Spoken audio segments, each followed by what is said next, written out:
BBC Chairman Samir Shah has admitted that disgraced former newsreader Huw Edwards damaged the reputation of the corporation. Director General Tim Davie and Mr. Shah were questioned before the House of Lords Communications and Digital Committee on their future strategy, as well as the broadcaster's funding model amid a decline in license fee payers. Mr. Davie also gave an update on recovering an estimated £200,000 in pay from disgraced former newsreader Edwards.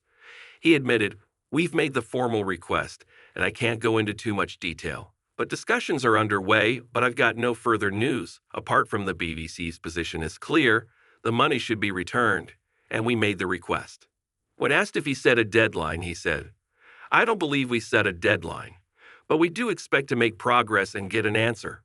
Mr. Davie also said the BBC will explore the legal process if Edwards refuses.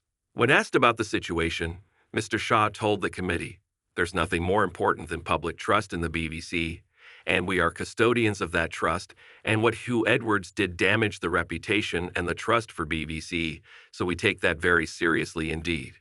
I should say it was a shock to discover, when it was announced when he was charged, that he had led this double life. On the face of it, a trusted news presenter, but hidden secretly he was this figure who did the most appalling things. I mean, let's never forget the victims." He added that he knew him, having overseen current affairs at the BBC decades ago, and other staff who worked with him feel angry and betrayed by Edwards. Mr. Shah added, "I asked him as Tim to give me an account of the decisions they took in the course of that year.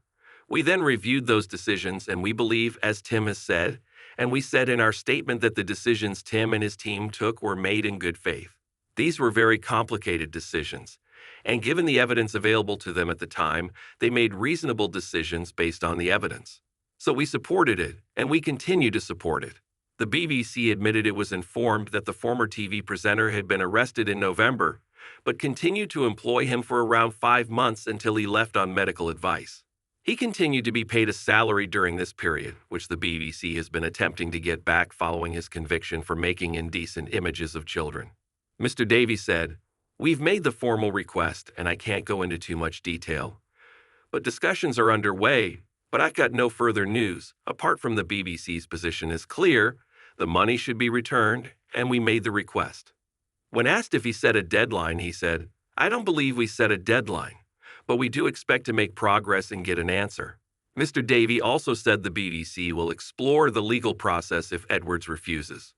Edwards, 63, pleaded guilty in July to charges of having indecent images of children, with 7 of the 41 being of the most serious type, after he resigned from the corporation in April. During his 4 decades at the corporation, Edwards was among the broadcasting teams leading coverage of historic events, including the late Queen's funeral in 2022, and most recently the coronation of the King in May 2023. Edwards also announced the late Queen's death on the BBC in September 2022.